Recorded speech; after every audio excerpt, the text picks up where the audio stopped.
की बात करके हमारे बीच में नफरत पैदा करते हैं। वे लोग जब भारत से बाहर जाते हैं तो कहते हैं हम बुद्ध की धरती से आए हैं, हम शांति की धरती से आए हैं, हम बुद्ध को चाहते हैं, हम युद्ध को नहीं चाहते हैं। उनकी औकात नहीं कि वो अपने उस राम को जाकर के दुनिया के देशों में बताएं कि हम राम की धरती से आए हैं। इसलिए जब राम की धरती से वो कहेंगे तो इस बात को खंगाला जाएगा, तलाशा जाएगा कि राम ने कौन से ऐसे काम किए थे, तो पता चलेगा कि राम ने एक सूत्र के पढ़ने पर शंभू का गर्दन काट दिया था।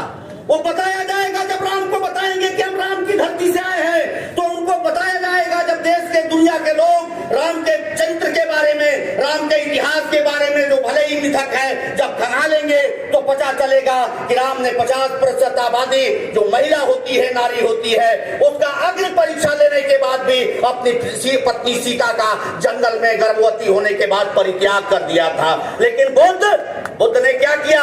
राम के पास धनुष है, तीर है। हिंदू जितने भी 33 करोड़ देवता हैं, सारे देवताओं के पास कोई न कोई हथियार है।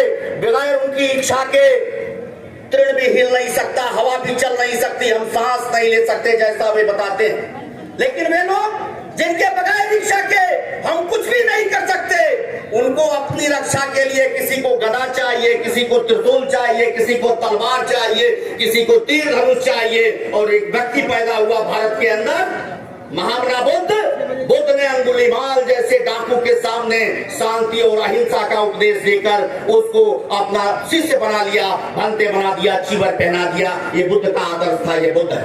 और हम आपसे कहना चाहते हैं, कभी बात हो रही थी रामभद्राचार्य की। एक बार मैं चित्रकूट गया और मेरे मन में चित्रकूट गया जब देखा विकलांग विश्वविद्यालय, विकलांग इंटर कॉलेज, मूक बधिर इंटर कॉलेज, तमाम संस्थाएं, तो लोगों ने बताया मेरे जिले के देवरिया के 19 मिश्रा वहां पर प्रतिकूल पद थे। बताया कि बहुत शानदार व्यक्ति है, 16 भाषाओं के जानकार हैं। मेरे मन में भी श्रद्धा जागृत हुई, रामभद्राचार्य जन्म से अंधा, 16 भाषाओं का जानकार, उस व्यक्ति से मिलना चाहिए। दुनिया का सबसे बड़ा विकलांग विश्वविद्यालय, पहला विकलांग विश्वविद्यालय बनाया। मैं जब उनके पास गया तो एक नेता का नाम लेकर के, मुलायम सिंह यादव का नाम लेकर के, कि वो राक्षस है, पता चला कि मैं यादव हूँ। और मेरे साथ 7-8 लोग और थे। जब पता चला वो सभी के सभी कोई प्रिंसिपल थे, कोई मास्टर थे। और जब पता चला ये फला यादव, फला यादव, फला यादव, उसके बाद से वह संत मुलायम सिंह यादव को मां बहन की गालियां हम लोगों के सामने देना शुरू कर दिया। उनके गुलाब पर जो उनके बगल में बैठे हुए प्रतिकूल पद थे, हम लोगों के पैर दबा हाथ पकड़ रहे थे, मुंह पे उसारा कर रहे थे कि आप लोग कुछ बोलिएगा नहीं, हमारी नौकरी का सवाल है। लंबी बहस चली और बहस के बाद यहाँ पर बात हो रही थी। मौर्य जी कह रहे थे हमने ललकारा कि पटना में आइए। मैं तो उस रामभद्राचार्य के घर में, जहां पर वो रामभद्राचार्य अपना डंडी लेकर बैठा था, रामभद्राचार्य के घर में बैठकर जब बहस करना शुरू किया और हमने प्रतिवाद किया तो कहा कितना पढ़े? हमने कहा MSc BEd है। कहा तुमसे बहस करेंगे। हमने कहा, मुलायम सिंह यादव को कहा कि वो राक्षस है, उसने राम भक्तों पर गोली चलाया। हमने कहा कि जिस राम को आप मर्यादा पुरुषोत्तम कहते हैं, उस राम ने गर्भवती सीता को जंगल में छोड़ दिया, कहा कि राजधर्म का तकाजा है। जिस राम को आप मर्यादा पुरुषोत्तम कहते हैं, उस राम ने शंभू ऋषि को का गर्दन काट दिया, इसलिए कि ब्राह्मण ने कहा कि तुम्हारे राज में कहीं न कहीं अनित हो रही है और तुम इस बात को देखो। और शूद्र शंभू का गर्दन काट दिया इसलिए कि वो पढ़ रहे थे और पढ़ा रहे थे। आप कहते हैं कि वो राजधर्म था। हम कहना चाहते हैं कि वो राजधर्म था, याद तय करिए।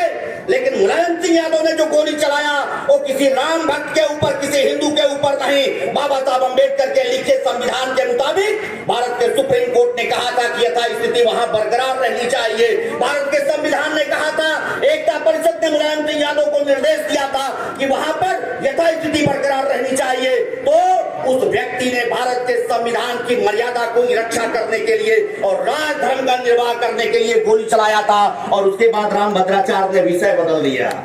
रामभद्राचार्य ने हमसे कहा कि शंभू वध और सीता परित्याग काल्पनिक है। हमने सवाल किया रामभद्राचार्य से, यदि शंभू वध और सीता परित्याग काल्पनिक है तो सैकड़ों वर्ष से अपने धर्म शास्त्रों में पढ़ाते क्यों है?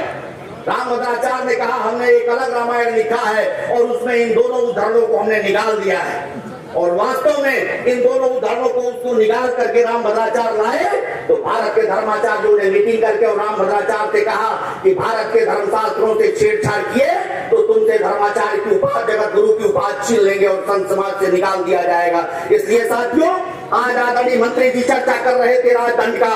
भारत का संविधान जहां लोकतंत्र है, राजा के पास राजदंड होता है, लेकिन आज हमारे देश के संविधान के ऊपर बहुत बड़ा खतरा है। हमारे देश के ऊपर अभी रेल हादसा हुआ और पता है 3,12,000 पद रेलवे में खाली है और 1,40,000 पद केवल सुरक्षा से जुड़े हुए जो कर्मचारी हैं, उन सुरक्षा से जुड़े हुए कर्मचारियों के 1,40,000 पद खाली हैं। इस बात को हमारा हिंदी अखबार नहीं लिखता, अंग्रेजी अखबारों ने दिल्ली से प्रकाशित किया है कि 3,12,000 पद रेलवे के आज की तारीख में खाली हैं, जिसमें 1,40,000 सिक्योरिटी से, सुरक्षा से, सेफ्टी से जुड़े हुए पद हैं। लेकिन ये सरकार, मोदी की सरकार 9 वर्ष में एक भी रिक्रूटमेंट रेलवे में नहीं की। इसलिए नहीं की कि उसमें 50% कम से कम हमारे बेटे और बेटियों को रोजगार मिलता।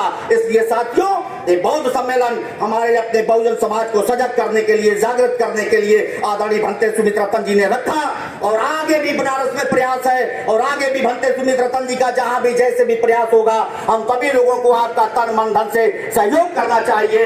बाबा साहब अम्बेडकर जो बुद्ध धर्म ग्रहण किए, तो बाबा साहब अम्बेडकर की मंशा ये नहीं थी कि हमारे भंतेगण, हमारे जो विद्वान साथी हैं जो भंते बन गए हैं, वे मठ बना करके अपने मठों में चीवर पहनकर बैठ जाएं। उन सभी लोगों को अगर भारत को बौद्धमय बनाना है तो राजेंद्र पाल गौतम जी अगर मंत्री पद त्याग सकते हैं और भंते सुमित रतन जी चीवर पहन के इस जेठ की दोपहरी में अगर गांव-गांव घूम करके आप सभी लोगों को यहाँ एकत्रित कर सकते हैं, तो सारे बौद्ध भिक्षुओं को और सारे बौद्ध मतावलंबियों को निश्चित तौर पर अपने बहुजन समाज को सजग करने के लिए अपने घरों से बाहर निकलना होगा। बहुत बहुत धन्यवाद। जय भीम, जय भारत, जय संविधान।